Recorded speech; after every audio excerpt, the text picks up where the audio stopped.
Hello everybody, my name is Manan, welcome to my channel. This is going to be a video specifically for people who are looking to move out of their own country. It will probably not interest the majority of my audience, which is majorly Estonian, but if you are from any developing country like Pakistan, India, Nigeria, or Bangladesh, or Sri Lanka, or all these countries, and you really want to move abroad, then this story might be really helpful for you. This is again a story, so I recommend you grab a cup of coffee.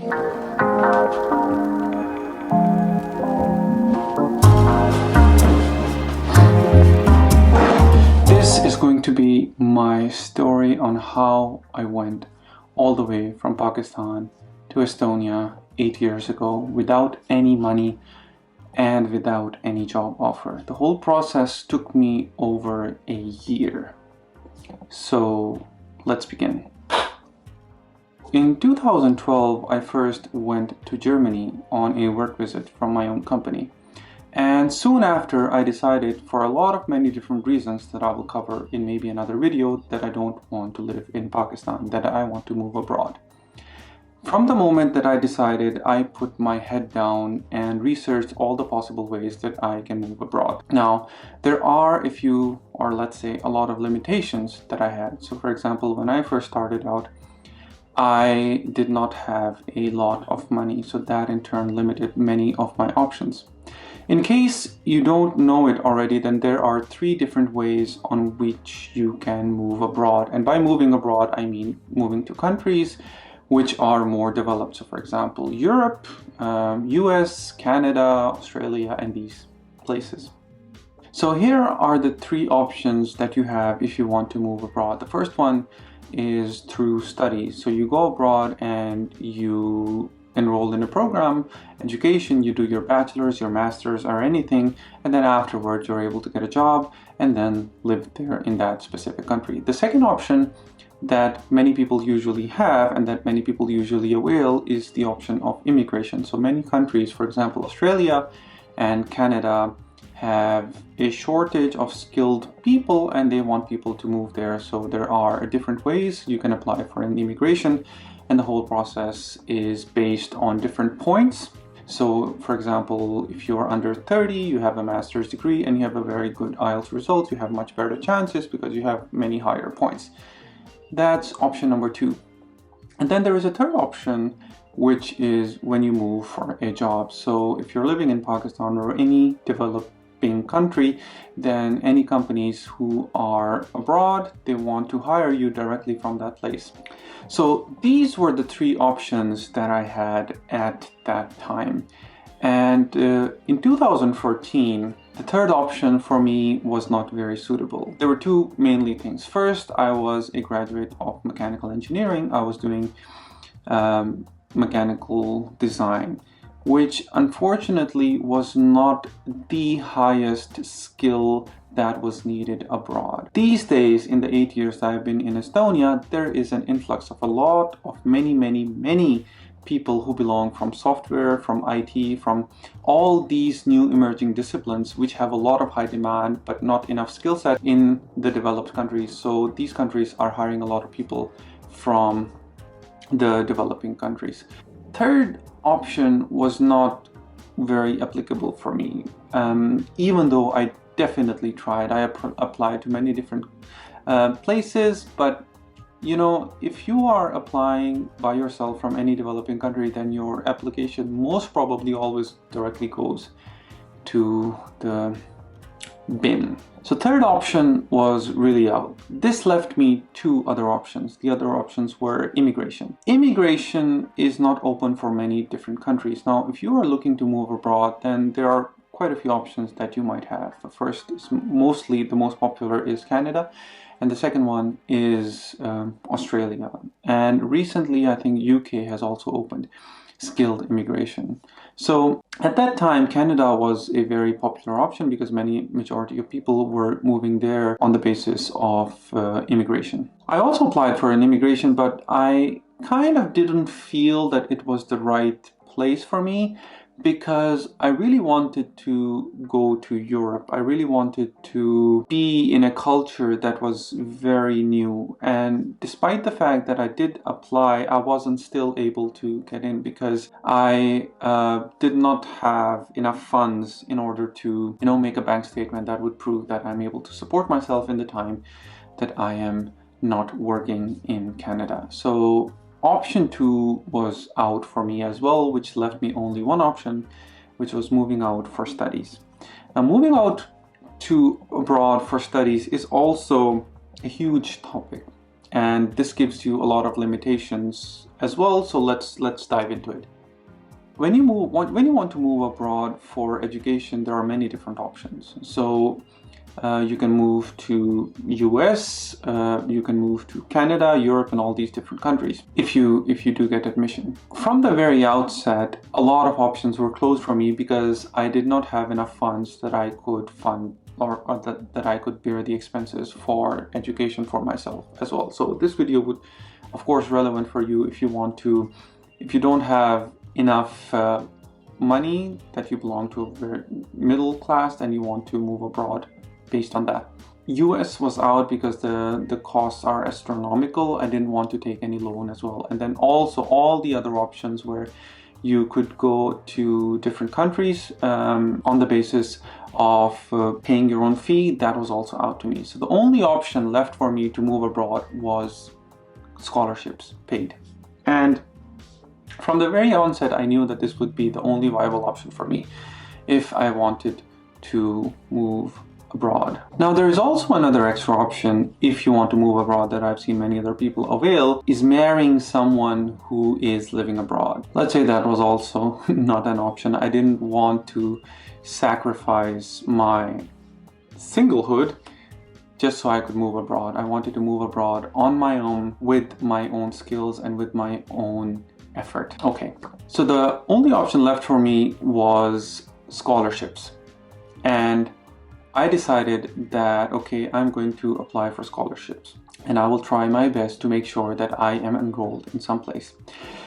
When I started looking for scholarships, this is like end of, let's say 2012, 2013, during that time.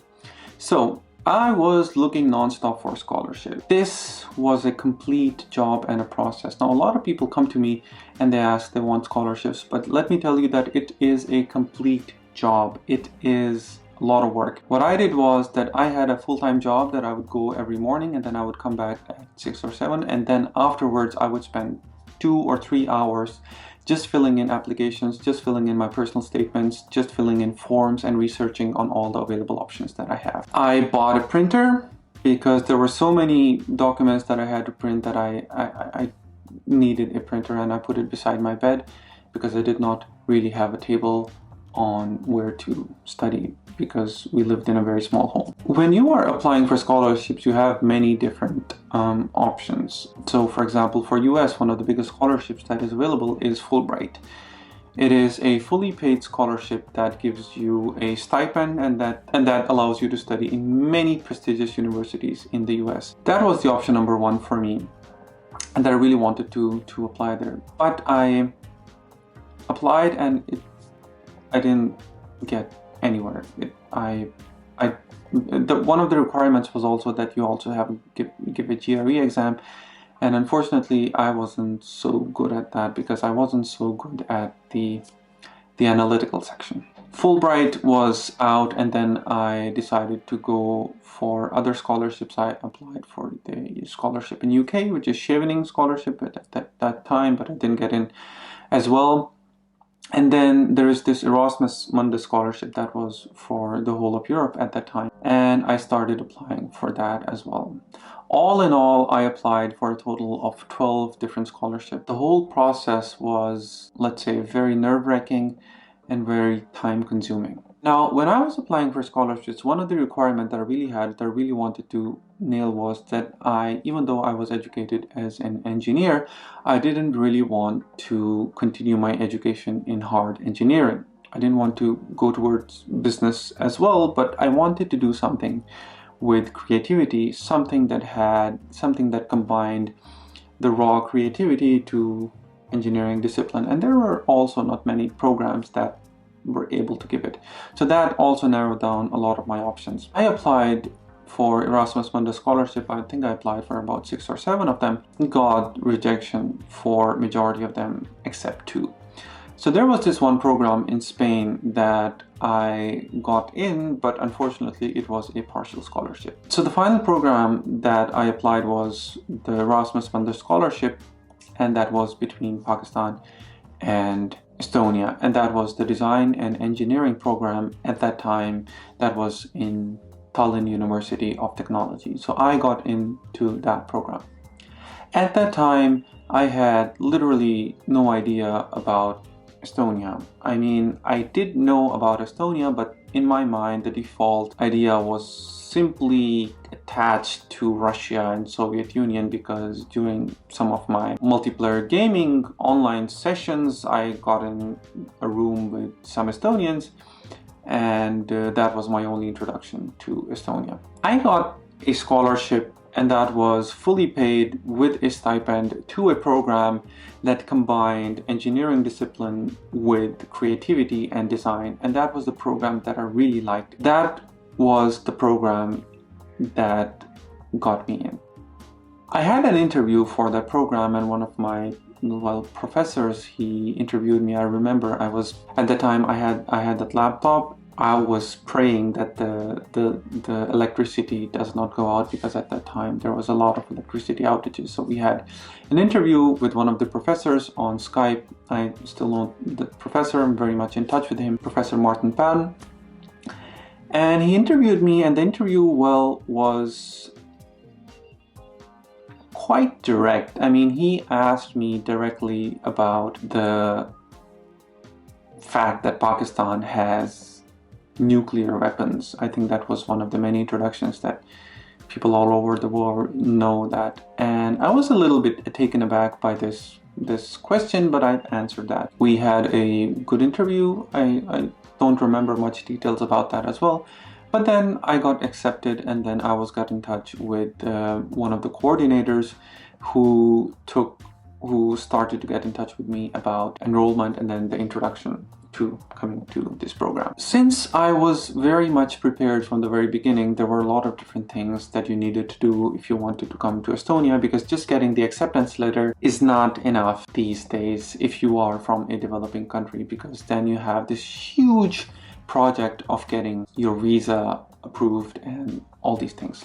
So I got the admission letter, which was a very good start. I was finally going to a program that I really liked, and I was going to a country which I knew very little about. And at that time, Estonia was not very, very well known as well. People didn't know much about it. There were very few Pakistanis. I got in touch with, I think, 1 or 2. There was a lady who was working in TransferWise, and then I think she was the very first person who ever worked in TransferWise who was a Pakistani. So she was the first one, and I got in touch with her, and then I asked her a few questions about Estonia and all these things, and what can I do to better prepare myself when coming here. So the next step was to prepare for the visa, and I had my documents prepared because, as you know, all the degrees that I had, they all needed to be attested from the officials in the capital city. This was whole another project, but I had these documents prepared. I got these documents prepared, and the first step was to go to Turkey, because there was no embassy of Estonia in Pakistan. So this means that if I want to go to Estonia, then I have to get my visa done in Turkey. But in order to go to Turkey, I still needed a visa, which was a very, very hard task. So I went to the Turkish embassy in Pakistan, and at that time, you couldn't really apply from whichever city you were. You actually had to go to the embassy, and when I went to the embassy, the whole process was really, let's say, miserable. I felt so bad because I went up there to the counselor, I gave all my documents, and she just flat out told me that we cannot give you the visa. And I stood there for a moment and I thought, like, I did all this effort just to get my visa refused by a country I am not even going seriously. And I felt so bad that I had this green passport that didn't allow me to visit a country. It's not even hard to go there. So that was a very life-changing experience for me, that incident at the embassy, where I realized that I really need to change something about that. This is not the way how things could be. But anyway, I told the visa officer that, okay, I have this scholarship, Erasmus Mundus, and please have a look at it. I'm not just going there, self-financing. So she looked at it and then she said, okay, then we can give you the visa. I got the visa, and then I had to book my flight to Turkey. Now, when I have to book my flight to Turkey, another obstacle came up, which was that I had a visit visa to Turkey, which means that if I go there, then I also have to show a return ticket as well, because otherwise it's not allowed in Pakistan, right? If you're going to someplace on a visit visa, then you need to show a return ticket as well. So I had to buy a return ticket to Turkey. I went there to Turkey. It was really nice. It was my first time in Turkey. I spent 3 days in Ankara, where I had my interview, and the interview went smoothly. It was way, way better than the interview at the Turkish embassy in Pakistan. The whole process was very cordial, and at that time, let me tell you that there weren't many people going to Estonia. I was one of the very few, and so I went there, and within a day or two, I think it was 2 days maximum, that I got my D visa. That was a long-term visit visa to go to Estonia, and then my ticket ahead to Tallinn was already booked. So I did everything, and I spent a few days in Istanbul, and then I landed in Tallinn, Estonia. Yeah, that's it.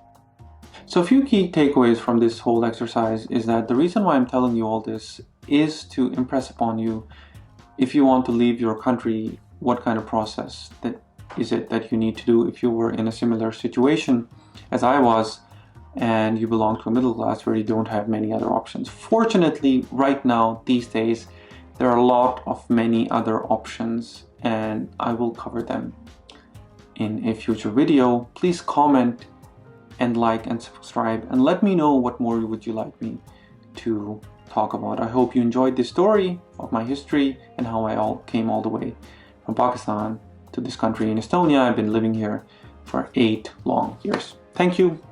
Bye bye.